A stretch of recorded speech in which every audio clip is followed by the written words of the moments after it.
Welcome to our third week of the vocabulary coaching video. Today we are going to be looking at vocabulary words inside of sentences. So as I go through here, we're going to be looking at a couple of different examples and how we can engage our students in the vocabulary protocol for use in sentences.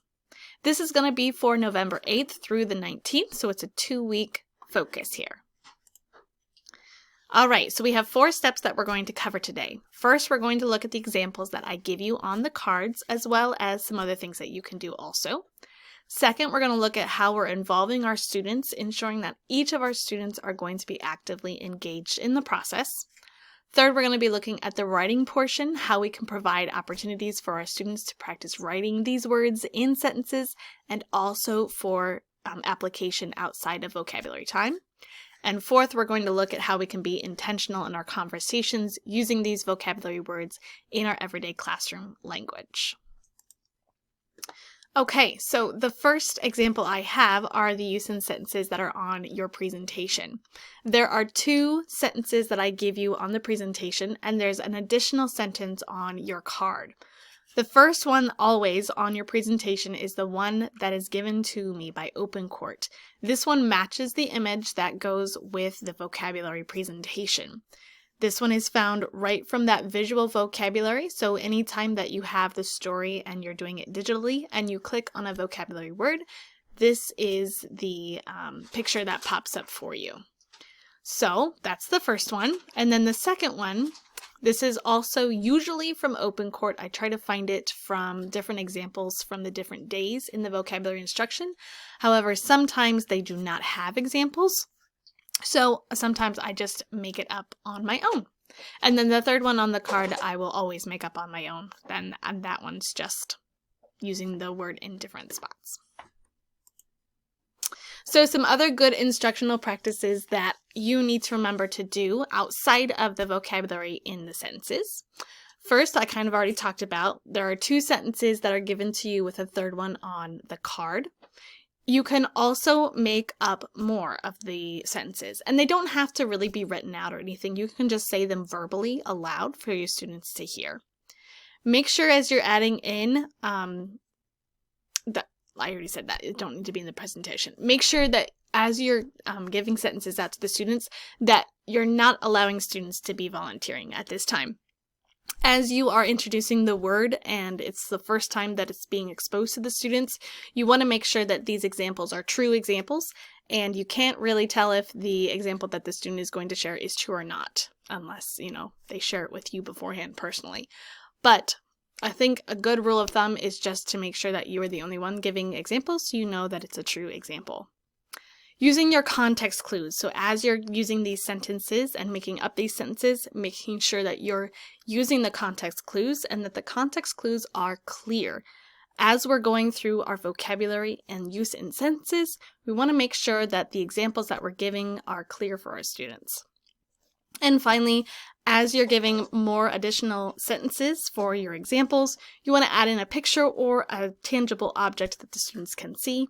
So that really helps with their visual literacy as well, so they can connect it in their brain. Okay, now before we move on a little bit, I want to remind you a quote from Anita Archer. This is one that I love to live by.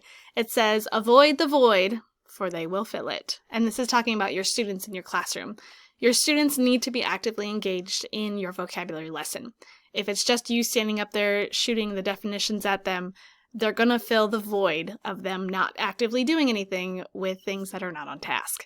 So just keep that in the back of your mind. Avoid the void, for they will fill it. So you're going to give them something to do during this whole routine so that they are actively engaged.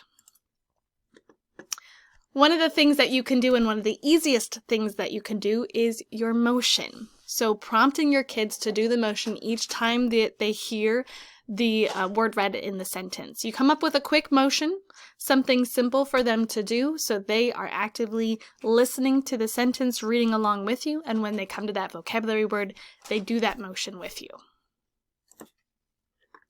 So for the first example here, I have this slide would be teacher read. The only person reading right now is the teacher, which of course has your students then not doing very much. So this is where you would pull in that motion for sure. When I do this part, I definitely want to make sure that my students do a motion the correct way. I have my 3 S's down below. The motion has to be a single time, it has to be small, and it has to be silent. If my motion for, what was the one I taught the other day?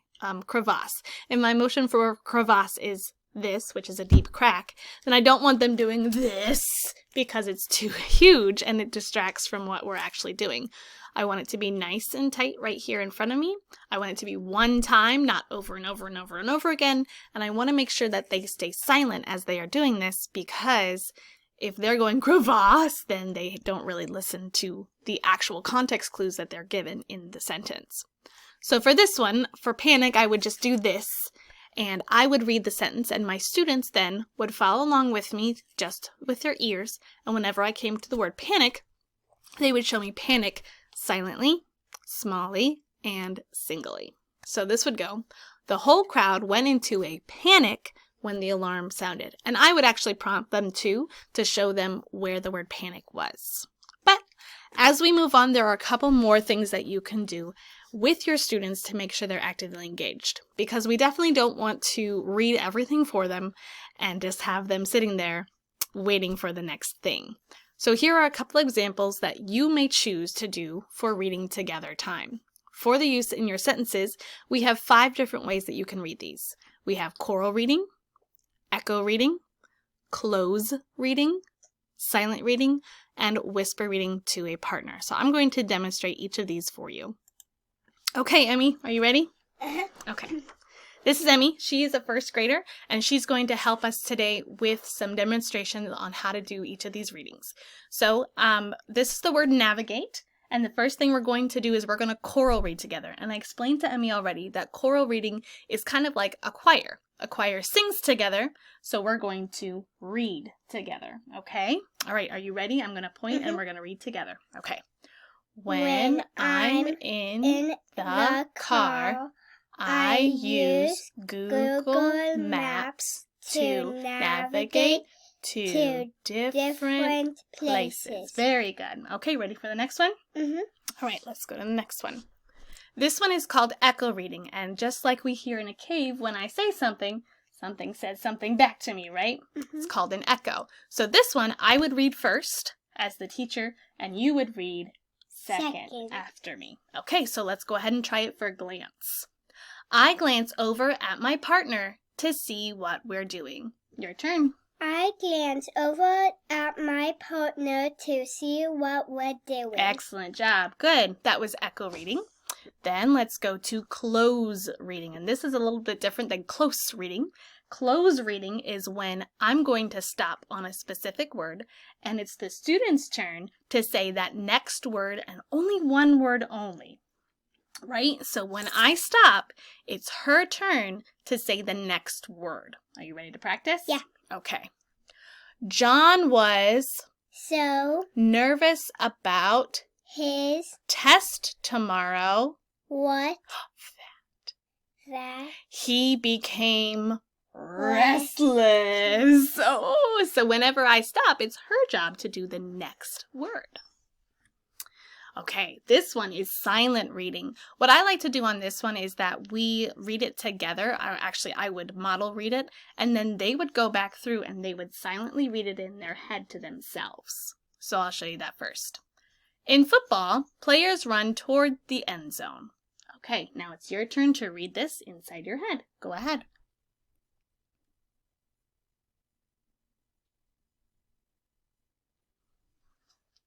All done? Okay. All right, and then the last one we're going to show you today is called partner reading. And I'm going to pretend that I'm a student. Okay, so we're partners. We're sitting right next to each other. And what we would do for this one is partner 1 would read in a whisper voice to partner 2. And then we're going to flip-flop, and partner 2 is going to read in a whisper voice to partner 1. So I'll go first, and then it'll be your turn, okay? I am not hungry. I refuse to eat my snack. I am not hungry. I refuse to eat my snack. Good job. Okay, and that's all that we wanted to show you today. Good job, Emmy. Thank you. All right. And those, you don't have to use all of them, obviously. It's just a pick and choose. I like to mix it up so it's not always the same thing every day. Finally, don't forget to write. And this will come back with our writing recall the following day, or maybe even in workshop time. But this is a crucial part for vocabulary recall. Having the students come up with their own sentences using the vocabulary word in the written recall portion, which again can be at a different time. For younger students, this might be a little more difficult, so feel free to dictate the sentence that they say to you. They're going to dictate, you're going to write. You know what I mean. Okay. Also have them incorporate it into their own sentences. Encourage your students to write their vocabulary words in their writing. Anytime you have free writing or you're writing an essay or a paragraph, you want your students to be using these vocabulary words inside of their sentences. This is why we put our vocabulary cards up on the wall so they can go and reference them and spell them correctly when they want to use them in their writing. My kiddos loved doing this. They always felt so intelligent because they had big vocabulary words in their writing, and it always made sense because they understood what the definitions were. And I would see them going over to the vocabulary wall and seeing the word that they wanted to write and using it in the sentences. Lastly, don't forget about your classroom conversation. Using your vocabulary in your everyday classroom is super important. Make sure that when you are using your vocabulary words in your sentences, you are providing context clues or synonyms inside of the sentences to help your students really understand the true meaning. And that's all for today. Of course, if you have questions, comments, or want to learn more about this or any other topic that we are learning about for vocabulary, feel free to email me, drop by for a chat in my office, or set up a meeting via email or phone. All right, I hope you guys enjoy the sentences with vocabulary.